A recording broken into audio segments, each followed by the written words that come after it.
3 million ton CO2 equivalent.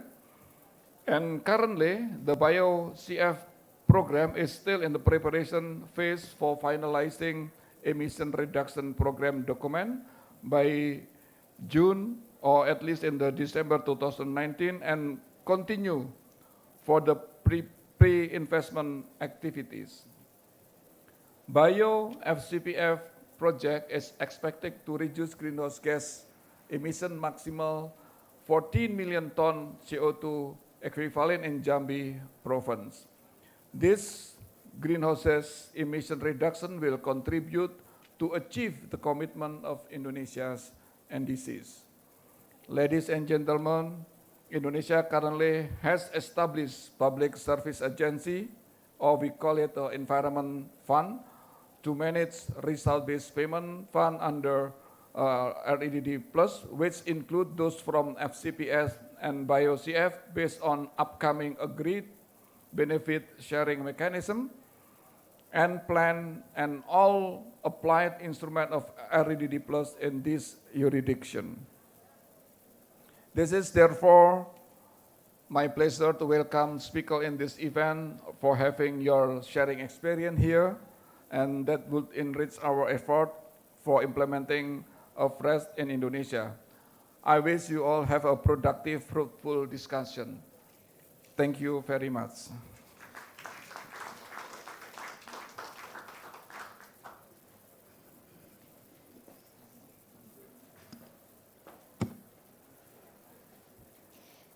Thank you, Dr. Ruanda. Now we come to our panel presentation and discussion. First, I would like to invite Ms. Karen Kemper, Global Director for the Environment, Natural Resources, and Blue Economy Global Practice of the World Bank. Please join me in the podium, please. At the second, I would like to invite Ms. Kate Hux, Director of the Department for Business, Energy and Industrial Strategy of the United Kingdom. Please take your seat. Third, I would like to invite Dr. Negeri Lengko, Director General for the Oromia Environment, Forest and Climate Change Authority. And the fourth, representing our region in Southeast Asia, I would like to invite Dr. Trang Dai Ninga, Director of Department of Natural Resources and Environmental Economic Leader of Vietnam. Now, we will have a presentation from our four distinguished speakers. We'll start with Ms. Karen Kemper from the World Bank. I would like to request to all speakers if you could please spend about 10 minutes each so that we could leave time for discussion. So please, Ms. Karen.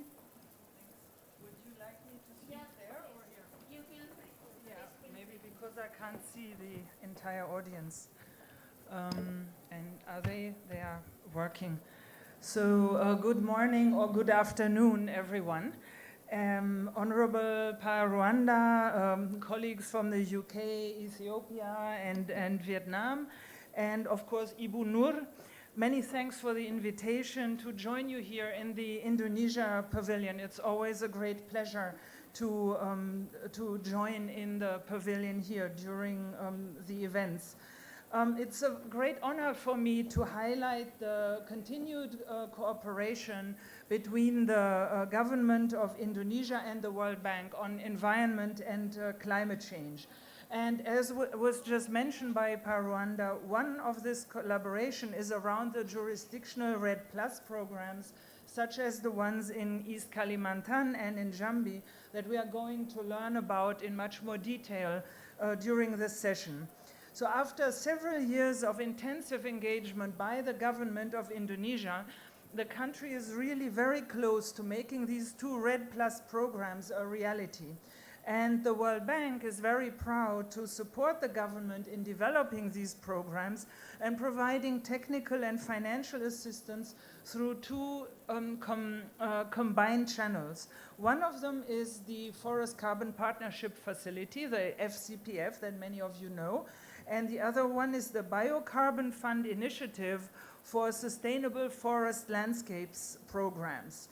Now, the interesting thing with the Biocarbon Fund Landscapes Program is that it doesn't only focus on forest, but it goes beyond emissions from forests. It pioneers a comprehensive landscape GHG accounting approach that also includes emissions from other land uses such as agriculture and livestock. And those of you who are engaged in these areas know how important it is to look at forests, but also at everything that goes on around the forests. So globally, the FCPF and the Biocarbon Fund have supported close to 50 countries to improve forest and land use management, and 21 countries, including Indonesia and Ethiopia and Vietnam, are implementing or preparing jurisdictional programs to receive results-based finance from those two programs, from reduced emissions from land use. And yesterday it was my great pleasure to sign the first Forest Carbon Partnership Fund, ERPA, in Latin America with the government of Chile.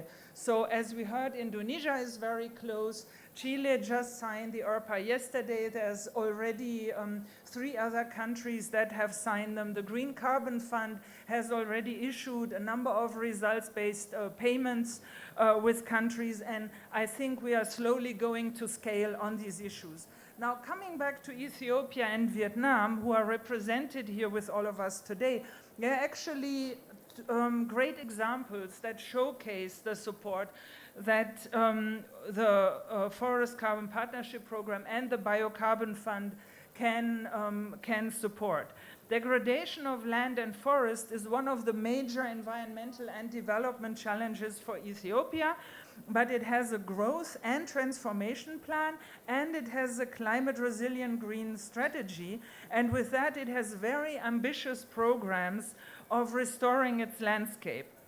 So, to give you an idea, recently Ethiopians planted over 350 million trees in 12 hours, and with that they broke the 2017 record held by India.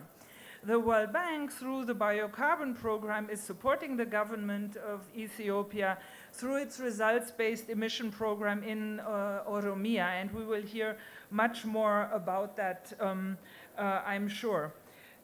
What I'd like to say is that it very much complements other large-scale investments that the government of Ethiopia is making. So it is using the carbon fund payments and programs jointly with other investments in order to go to scale, and is planning to cover half of the country or the entire country with sustainable landscapes approaches.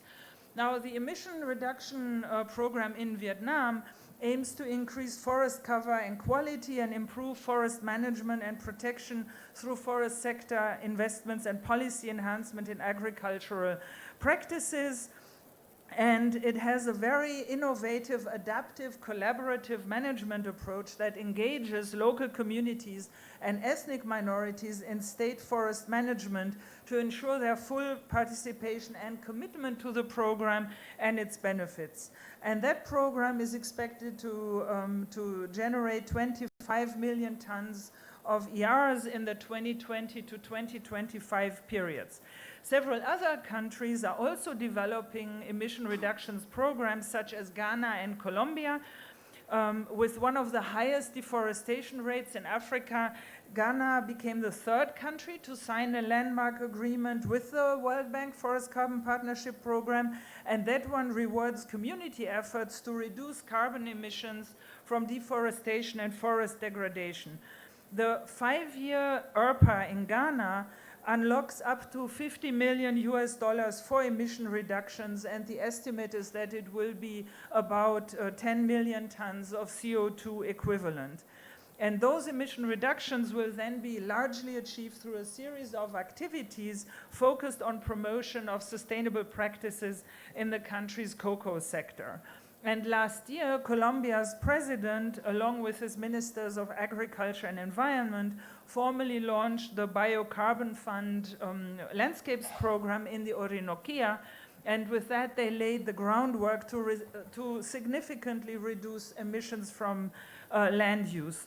And there the focus is on sustainable agriculture practices, including livestock productions, which, as we know from the discussions here at the COP, play a really major role when we look at the interface of landscapes and the different productive sectors in them. Now, turning back to Indonesia, I have to mention that it is one of only 2 countries in the world with both the FCPF and the Biocarbon Fund landscapes jurisdictional programs which provide results-based finance for reducing emissions.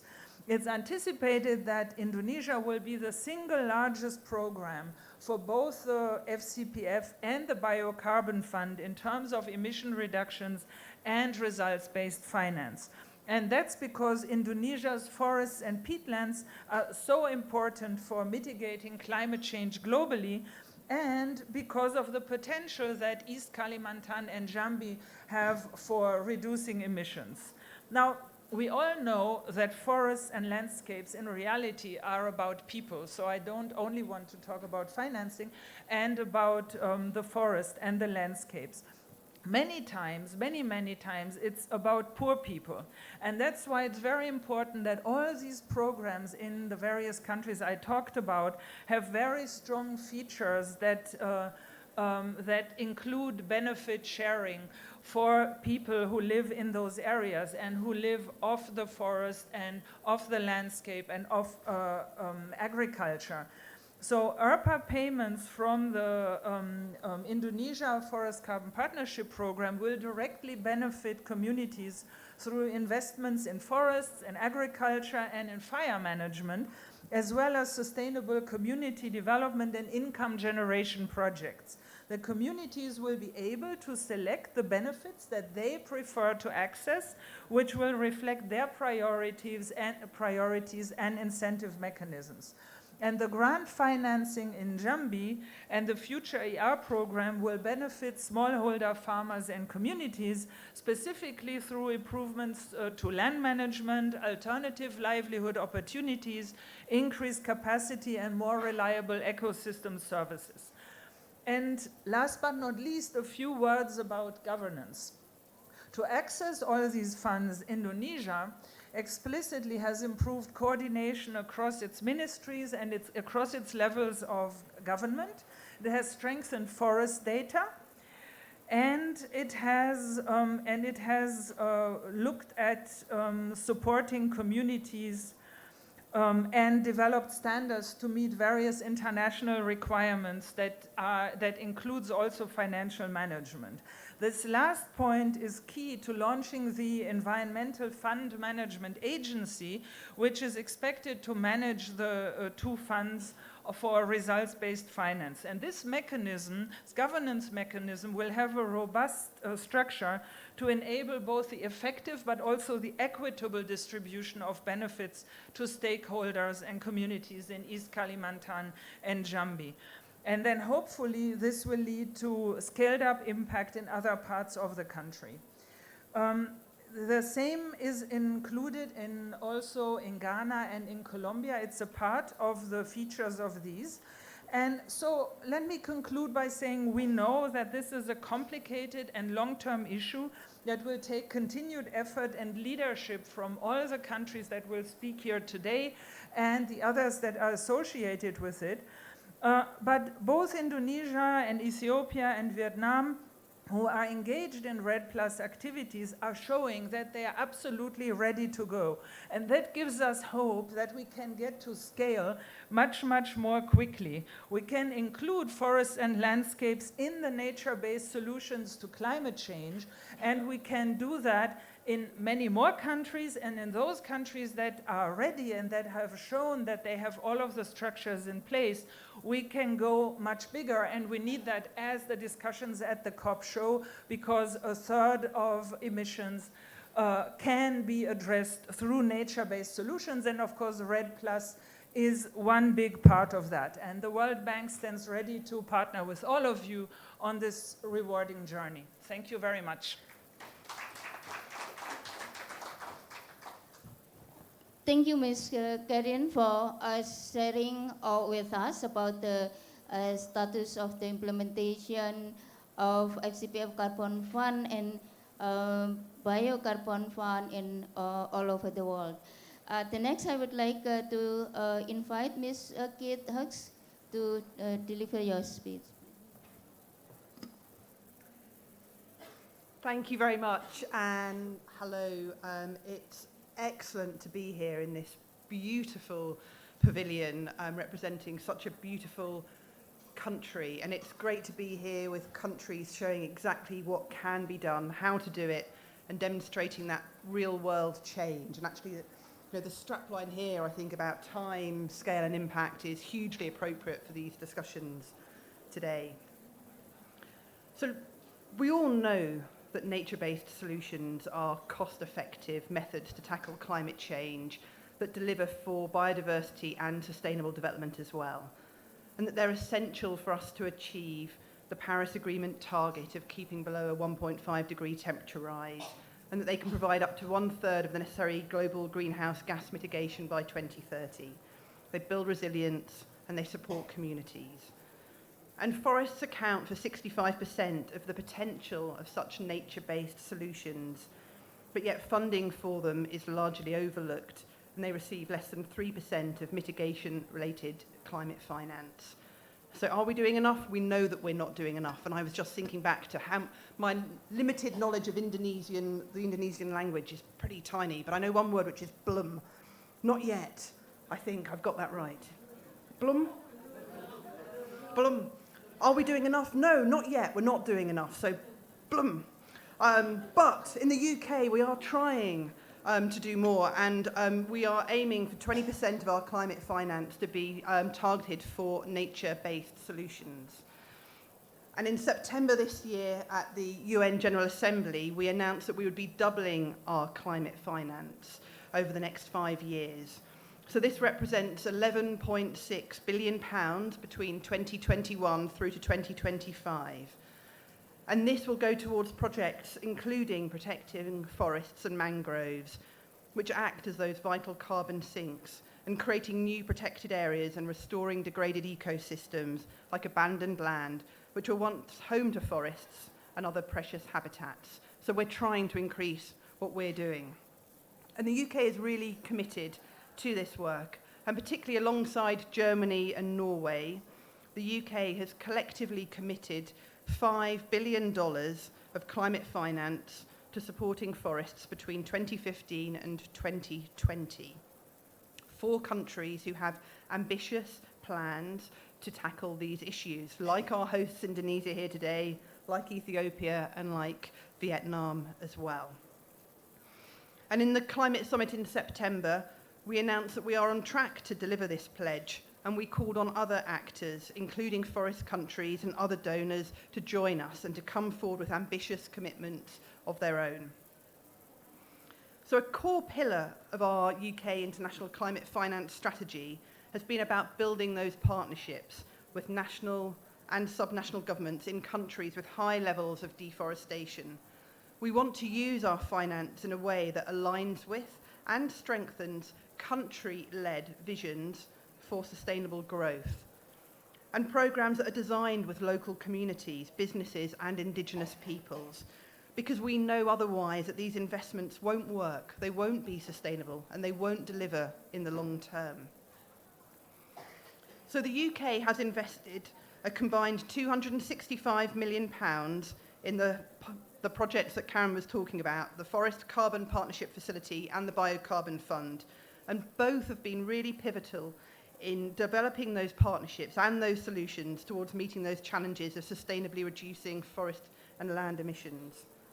The FCPF, with donor contributions totaling $1.3 billion, works with 47 developing countries across Africa, Asia and Latin America, and in the Caribbean. And the Biocarbon Fund is pioneering landscape-level approaches to reducing emissions in 5 diverse jurisdictions in Indonesia, Colombia, Zambia, Mexico and Ethiopia.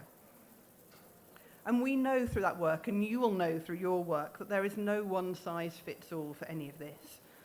It's a really complex and long-term vision that we're trying to develop here. But there are common pieces of the puzzle, and Karen touched on many of those: the governance, livelihoods, finance, monitoring and verification. But each of those pieces look and fit together differently in different places. And that's why we need to develop this toolbox of interventions. And the funds that we're talking about here and which we support provide that long-term support to forest countries to build that vision of sustainable forest and landscape management and bring together those tools and enable them to happen and to build the institutions to start to realise that vision. So the FCPF has allocated $314 million for readiness activities. An additional $10 million in grants has enabled over 50,000 people to be reached through its capacity building programme, and almost half of those are women. And the Carbon Fund has committed over $175 million in results-based finance. I had to just update these figures because through the ERPAs confirmed with the DRC, Mozambique, Ghana, and as of yesterday, as we just heard, Chile. So I think we should congratulate all of those, and particularly Chile, kind of our hosts of COP as well, for their work in this and for signing that document just yesterday and making me update my speech. And it's great to hear about the progress that Indonesia is making as well on its ERPA. The Biocarbon Fund has committed $57.5 million in grants to create the right enabling environment for emissions reductions, and has trained 23,000 people on sustainable land use as well, so building again that long-term capacity. And at the core of both programs is this concept of incentivising more sustainable forest landscape management through payments for verified emissions reductions. And we think that this concept plays a really important role in that set of interventions needed for transforming rural landscapes. It allows space for countries and jurisdictions to define their own approach to achieving those objectives. Now, Indonesia, and I'm sure we'll hear more about this and already have today, is showcasing REDD+ ambition through the development of programs in both of those programs.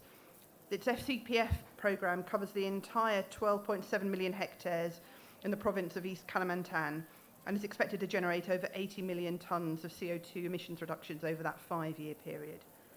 Vietnam is applying an adaptive and a collaborative approach to engage local communities and ethnic minorities to ensure full participation and commitment to the programme, which will focus on supporting large-scale integrated forest and land use practices, addressing the connection between agriculture and deforestation, supporting poverty reduction and applying innovative financing mechanisms. Ethiopia's programme covers its largest forested landscape and is the home to over 30 million people as well, and has made great progress and leadership on systems for safeguards and monitoring, reporting and verification. And Ghana is another great example where impacts are coming together and those interventions are coming together in really impactful ways. And we're working with them through our Partnerships for Forest programme and cocoa companies to make sure they're piloting forest-friendly business models to avoid further expansion into forest and restore degraded land. So the UK is really committed to looking at ways to transform these commodity markets to support sustainable production. For example, working with and through supporting national governance reforms in Indonesia through regulatory changes, increased capability, independent monitoring and improved law enforcement. All of this has massively reduced criminality in the timber market in Indonesia. And over 90% of Indonesian timber exports are now coming from independently audited sources. This has helped to drive a 10% increase in export values and an increase in revenues, showing that there are sustainable models that can last here. And a further 15 countries are following Indonesia's example, Indonesia's leadership in this area, to end illegal logging and corruption. So thank you very much. We're really proud supporters of this work. Thank you, Indonesia. Thank you for all of your leadership. And I really look forward to hearing more about this and working with you all in the future. And I just wanted to say, we're in the middle of a general election campaign back in the UK, which has limited our interactions here, but I was really keen to be here and to show our support for these important initiatives. But it does mean I'm not able to take any questions on the panel. But thank you very much again.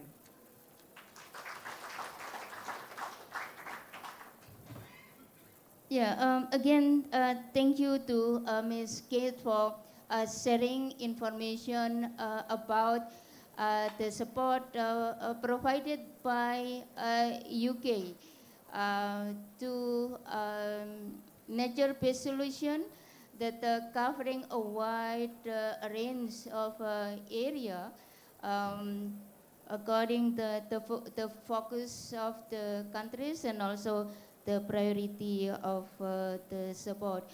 And glad to hear that the UK will increase or trying to increase the support for nature-based solution finance.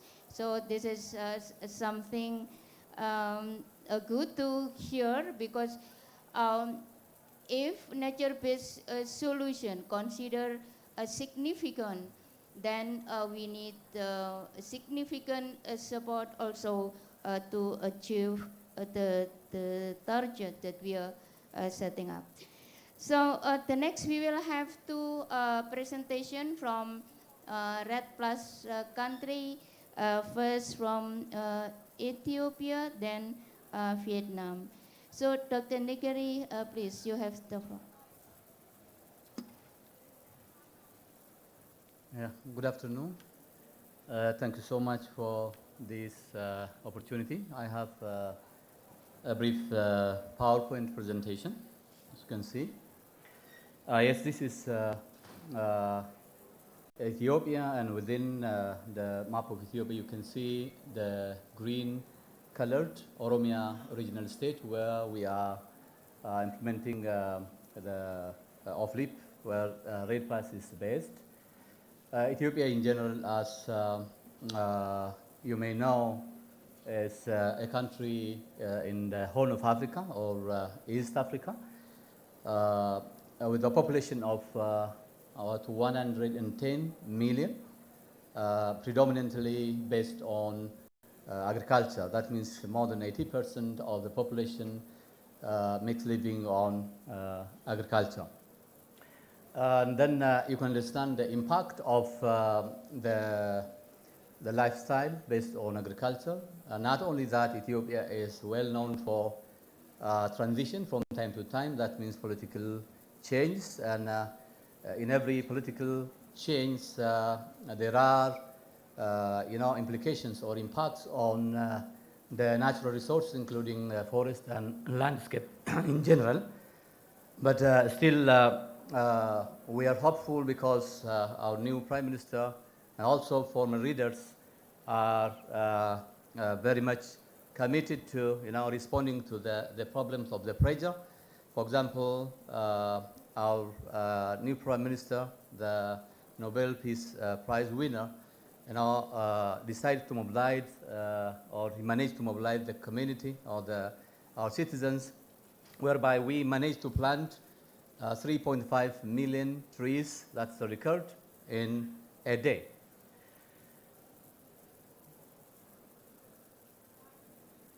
What's wrong with this?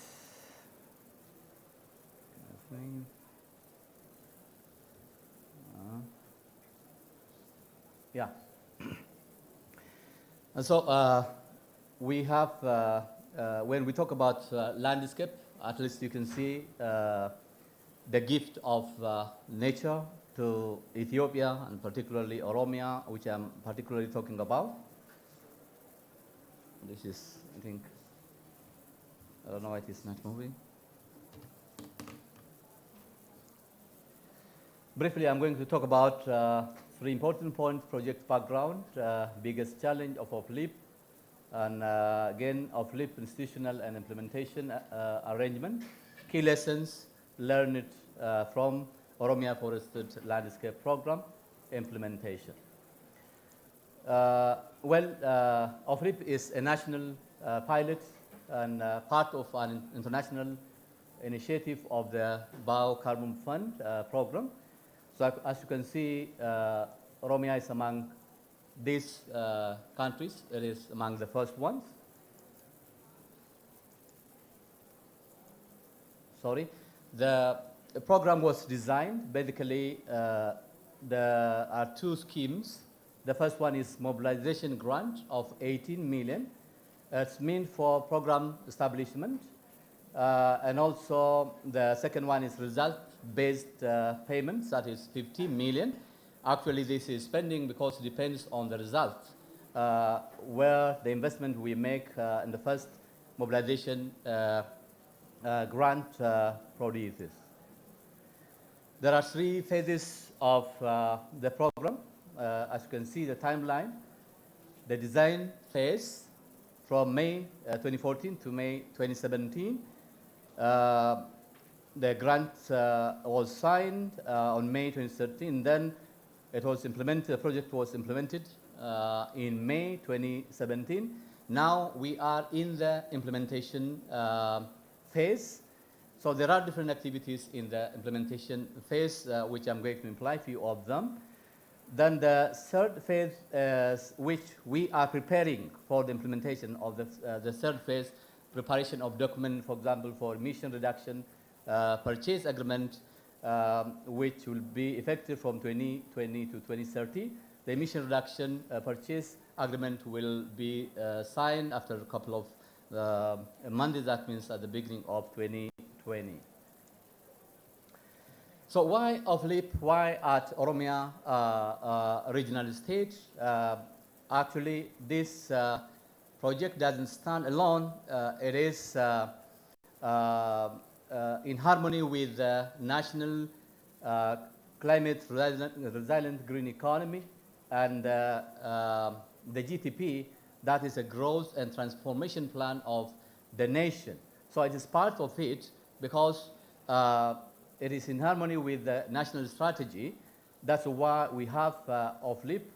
And OFLIP can feed the national strategies, and also, because of the rich natural resources at the Oromia regional estate, we expect that OFLIP will be an important stepping stone to achieve that national strategy.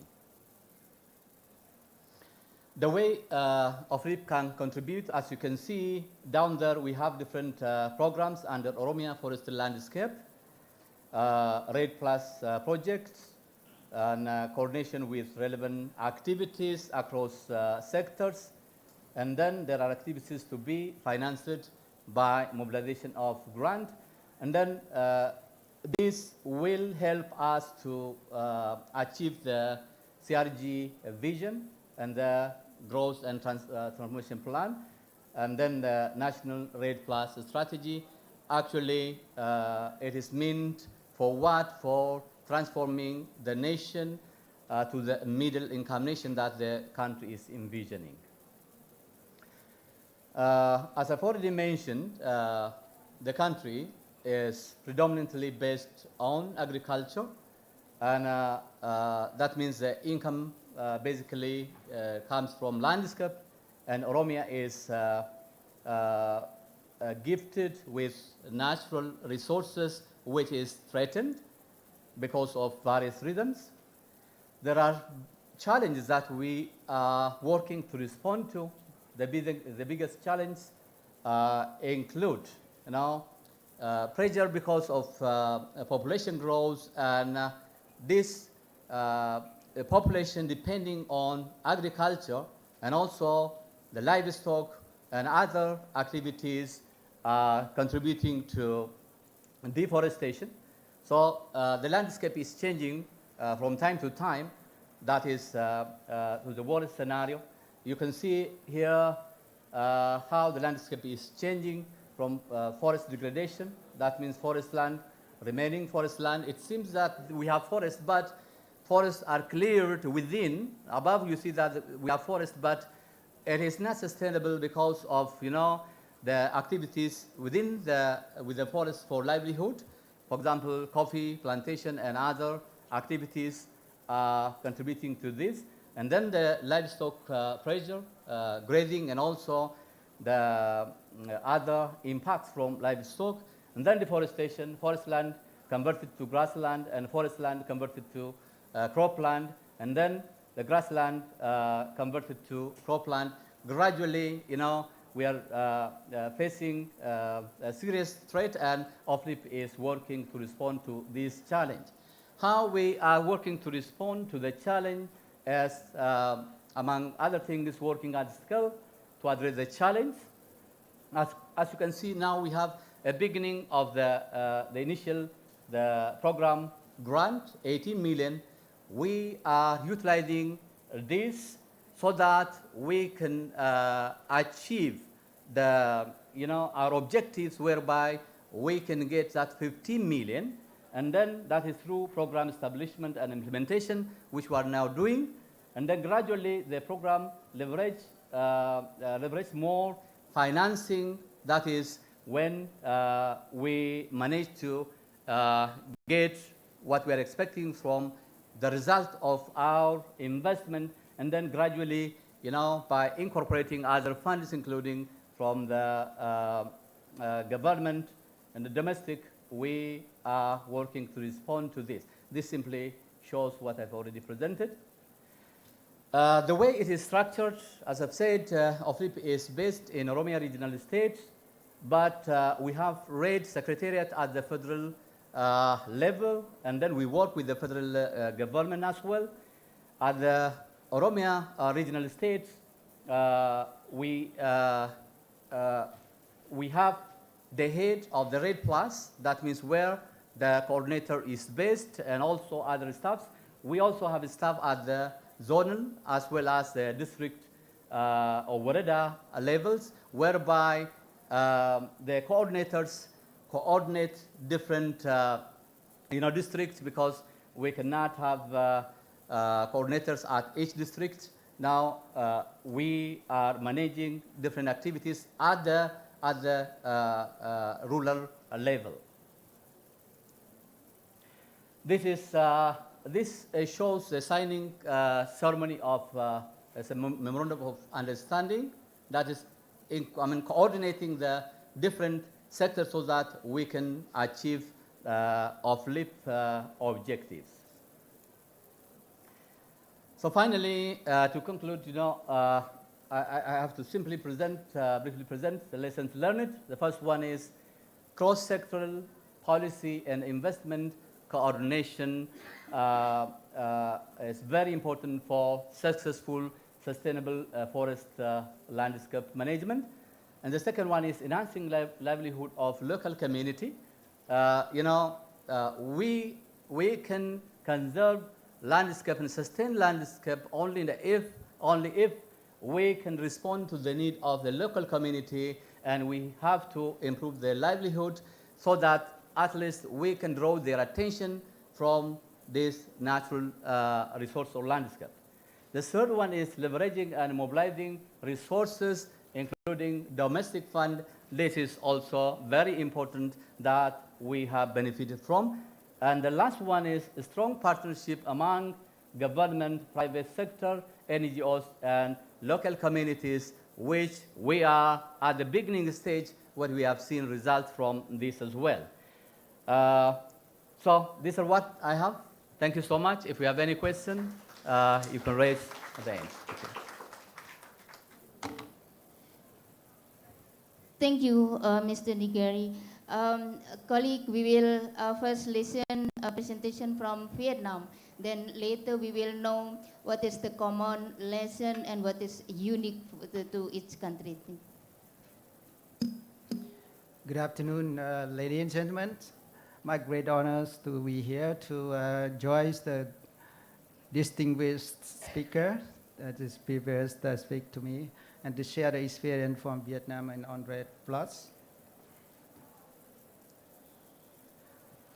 So we are together with Indonesia We are very proud that we are one of the global leaders on sustainable forest management and REDD+. As you can see from my pictures, we have the very strong political commitment from our government, especially I mentioned Directive 13. You may not know about the Directive 13. It's from the party, but it's banning on the logging from the nature forest and the closed forest, no more, and temporarily stop on the development project that use the nature forest land. And then we also have, we consider forest as the goals for the Vietnam because I think 1/3 of the population of Vietnam still depends on the forests or the living homes in the forest. And we have a lot of them are ethnic minorities. And we now is for the REDD+ ready. We already finished our NDRAPs in 2018, and then we have developed our NVIPs, science approved in the end of 18. It mentioned about the 24 different policy and measures, and especially that includes natural forest management in place, safeguard being finalized in 18. We also now moving to the full REDD+ implementation. You can see we have preparing the project of ERPAs, and I think we hope we will soon, together with Indonesia, to join the celebrate the signing of RBAs very soon, because we're now in the last periods of the negotiation with World Banks. And we also have negotiate with the carbon funds, this year pilot projects for the pre-investment. We have the active international partnership within the ASEAN, within the EU FLATI, and also EPA, VPAs. And then we have the recently signing the EU FTA, Norway, Germany, Japan, and USA. This is very important because now, in order to get our products, because Vietnam have, I think, about 5 different commodity in the 10 top exporter to the world. So in order to go to the very top markets, we have to comply with the very top environmental standards, including the deforestation free. Soon will come. We will work with the European REDD facility in maybe linked to the chase system to chase some key products that getting into the European market to see whether it come from the deforestation area or not. So we're also enhancing institutional arrangement from the office, and then we have the very successful reforestation story from 27% in 1993. Now we get close to the 42% of the forest cover in the country. And significant forest land, we have the 14.4 million hectares, including natural forest, more than 10.2 million of the natural forest, and the production forest. So here's the picture of the roles. You can see they analyze the different drivers for deforestation, and most of the key is about conversion to agriculture. It's plant conversion. Sometimes it's also illegal conversion, encroachment of the main cash crops like coffee, rubber, and others in the central highland of Vietnam. This is why we are now piloting the free deforestation-free jurisdiction. That is, we received support from the European. And then we have others, because we here estimated about 72% of the deforestation in Vietnam. We already address this in the NDAP and NVIP. We have the very high potential alliance with the investment. For instance, we work with the State Bank for the Green Growth regulation. And national target program in agriculture, we have the new rural development. We also have one of the criteria for the new for the community graduates, the new rural development program related to environment protecting the forests, and we are not trade off the forest with the growth. And we have the 886 program, is a sustainable forest management from 16 to 20 with a very ambitious targets. For instance, we try converting from one of the keys is managing the nature forest, and also converting from short rotation plantation forest to the long rotation. Within the NRIP, we also have the program to encourage different agriculture commodity to develop the plan to implementing RED Plus.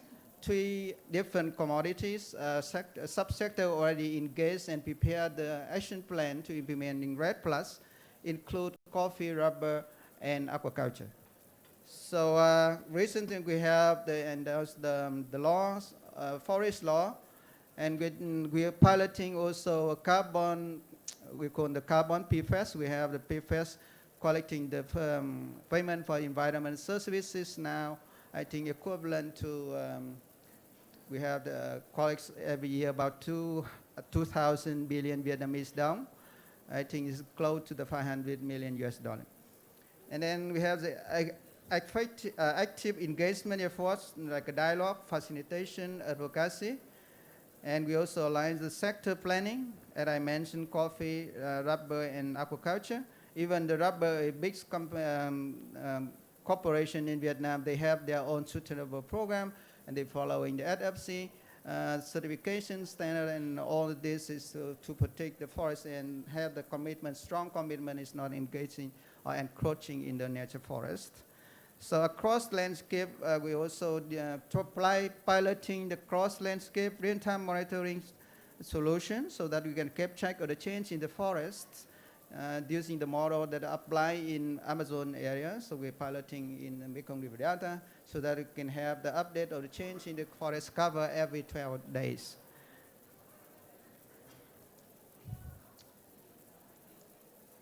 And in order to working with the different business and private sectors, we are analyzing where's the entry point for the private sector can be able to involve in the low carbon or the sustainable production or RED Plus activities. So here the example for the coffee. So we work in from the very top, from the coffee coordination board at the national level, and we work with a different company, and we see the point of also involving from the bank, from the NGO, from the companies, small company, and even the small holders. And here's we are preparing the emission reduction program. So with the key 4 components, one of this is very important, is conserving the existing nature forest and improve the climate smart agriculture and strengthen the policy to control the conversion of nature forests, as I mentioned, as like a Directive 13. So during this development process, the consultation already carried out in 6 provinces, and this is the area we intended to implement. And so we're working with, during the consultation process, we work with a different community and private sectors. We have here you can see the collaborative in management of nature forests with the FMB, means the Forest Management Board. That is the body of the government under the Vietnam Forest Administration of VN Forests. And we have the state-owned forest companies and the community. And then also implementing, we work with the 60 different FMB and also SFC. And then we work with different community also. And we enhance, with the purpose of this, we intended to enhance the carbon stock from the forest plantation, as I mentioned about a big targets of converting from the short rotation forest to the longer rotation, let's say 5 years to 10 years or more. So to increase the carbon stock, and also combining between the plantation in Vietnam, mostly acacia or eucalyptus, we want to applies more the native species to increase biodiversity also, and restoration enhance of nature forest and support for deforestation-free agriculture value chain, as I mentioned previously. To implementing the emission reduction program, we see some challenges. What I want to say is more public in implementing institution is like a technical capacity to implementing different emission reduction program. There are very much needed additional public and private ODA, business and community finance, and turn at the time to turn into its operation instrument for sustainable management of the emission reduction program, especially sustainable nature forest management and converting from the short plantation forest to the long plantation forest. Connecting the global market and trade agenda require a new form of international partnership. We hope to work with the Carbon Fund and also World Bank ADB, including a public and private dialogue on demand and supply, like a certification. We want to have like a deforestation-free commodities. And so, as I mentioned, to work with trade probably and traceability so that we can be able to keep track of the chain and whether the products coming from the deforestation area or not. Additional and innovation finance instrument and resource must be mobilized. Private sector must play very important roles in working in partnership closely with the public sector to engine this process. Thank you for the job.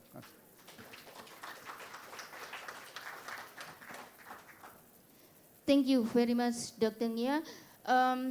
Thanks to all speakers. We still have time to take some question from the floor. Is there any question? Yeah, please from the back. If you could please state your name and also to whom the question is directed. Okay, hello. I'm Khan, Minister of Agriculture and Forestry in Turkey. I would like to give some information about our campaign that's called Breath for Future. As you said, Indonesia has the world record for planting saplings. In 11th of November this year, we had a campaign, and now I think Turkey has the record now, and that's so nice because one of our cities had 303,000 saplings in that day in 1 hour. And after some technical requirements, we will get the record. But that's very nice because I hope next year another city or another country wants to get that record. And let's make people contest on these kind of things. Thank you. Thank you very much for that appreciation.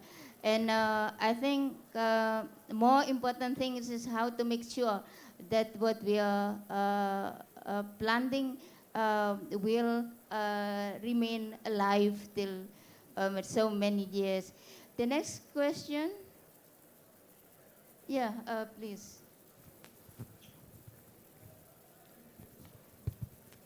I am Tesfaye from Ethiopia. I want to ask whether you have created conducive political or policy environment for sustainable landscape management in Vietnam. Are you promoting enabling environment for sustainable forest landscape management? Because your presentation focused on investments. Thank you. Yes, we had political environments enabling because in Vietnam we just passed the new laws. The laws is we call the planning laws. We call this integrated planning. So that, for instance, we have now the example in the central highland of Vietnam, where a lot of, as I mentioned previously, in the past is having the encroachment to the native forest. to first piloting in landscape initiative, and also integrating the green growth in the integrated planning. So maybe some of you here know, especially our colleagues from Indonesia, knowing the Lumens program that we can use that to integrate the green growth into the integrated planning, and we pilot the same model that you use in Indonesia. Thank you, Dr. Gia. Is there any other question? Yeah, please. Thank you for the lovely presentation. My name is Umesh Prasad from Pacific Islands Development Forum. We are a development forum for 12 countries in the South Pacific. My question is, I'm a bit interested in the Vietnam project, and is there a business incubator for your farmers in order to develop them into financial models? Yes, it's one of the challenges, but we in the new program, business the incubator, especially for the new startup, we want to have the working with a different company in the value chain so that they can have the training for the business incubator. Yes, yes. Thank you. Other questions? So if no further question, I would like to use the remaining time. I think we would like to hear from the perspective of country and institution that providing support, and also from the Red Plus country. So from the perspective of the country and institution who provide support, what is your suggestion or expectation from the country or actors to be able to access a fund in order to achieve the target that we already set up, especially in order to achieve our NDC target and sustainable development? Thank you, Ibu Nur. Maybe just 2 points to answer your question. The first one is, all the countries that have presented today, everybody has seen how well thought through it is that both Ethiopia and Vietnam has been doing, and how it is integrated in national policies, and it goes way beyond just the funding that you get from the carbon funds, but it's really integrated. And the more countries do that, the more quickly we can go to scale, because then it becomes a complementary type of activity, and activity that can draw in more funding, both public and private. And the second point I just would like to make is that the time for piloting is over. We can see how countries have acted and are acting and are scaling up, and perhaps we could use this COP to say, well, we all go for large-scale jurisdictional investments.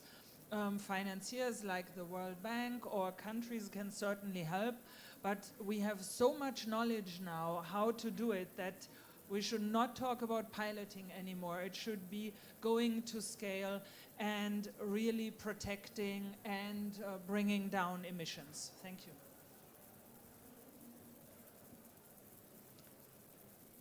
Well, there's not much that I can probably add to that.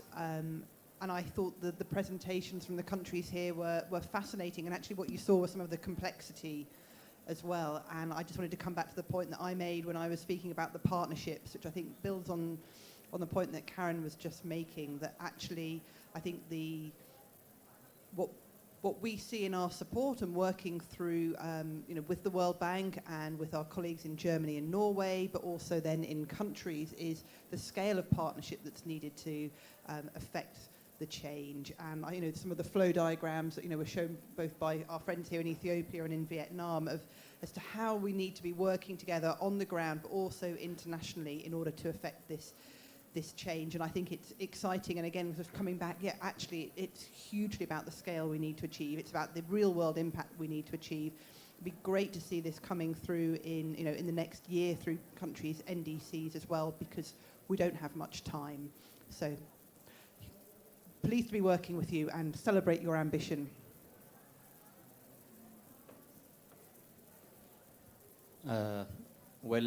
Just to say a few things. We have started to achieve our goals, and the way we've gone so far showed that we will really respond to the challenges of climate change and other threats by conserving, investing on our landscape. There is, we understand that discrepancy between sometimes between policies and the actual practice on the ground. Basically, in countries like us, ours, there is more need for change. That is, the people need development because the government is also planning to win the minds and hearts of our citizens by promoting their policy of development. For example, the target is to achieve a middle income level by 2050. Ethiopia is aspiring to be a middle income nation by 2025. But that means we have to invest on the resources we have, and the implication is that it has own implication, and the discrepancies between what we call the green agenda and the brown envelope that people need bread to survive. By reconciling this, I think this project will help us to respond to the needs of our society, and on top of that, to implement sustainable development. And now we are hopeful that the experience that we have drawn so far will help us to lead us to the final achievement of the objective. Thank you.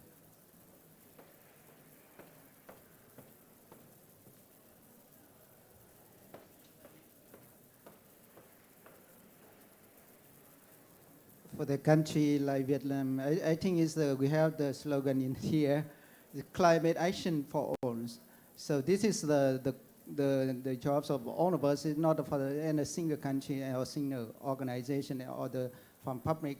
So that is now we need to have the collective action from all the parties involved and also a stakeholder, especially the partnership between the private, between the funding organization, agency, and also the country, and even with communities. Because I think Vietnam is the same with Indonesia. The forest dependents are almost very poor. So ask them to, they have to find a way to meet the end needs. So I think it's the project like World Bank support for Vietnam is kind of catalyst, a kind of seed money. From that we can expand it and upscale it further. But we still need some kind of like a catalyst for this process and also the seed money for this process. Yeah. Thank you. I think as our topic today is about progress and lessons, we listen that there are some commonality in the lessons here.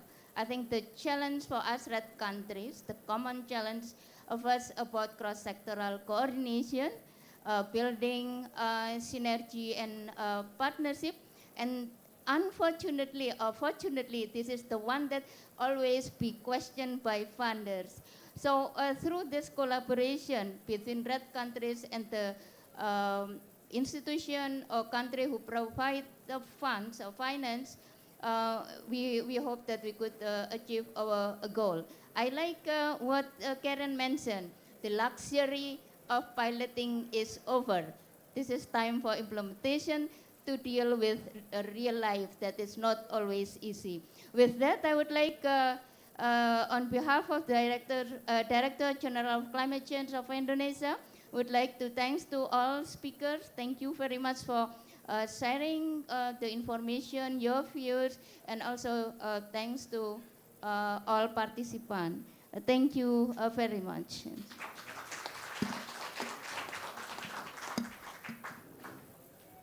Thank you very much for the moderator and the speakers. Before you are leaving, we have a token of appreciation from the Minister of the Environment and Forestry. So to the moderator, Mrs. Nur Masripatin, I'd like to invite you to give the token of appreciation to Ms. Nur Masripatin, to all of the speakers.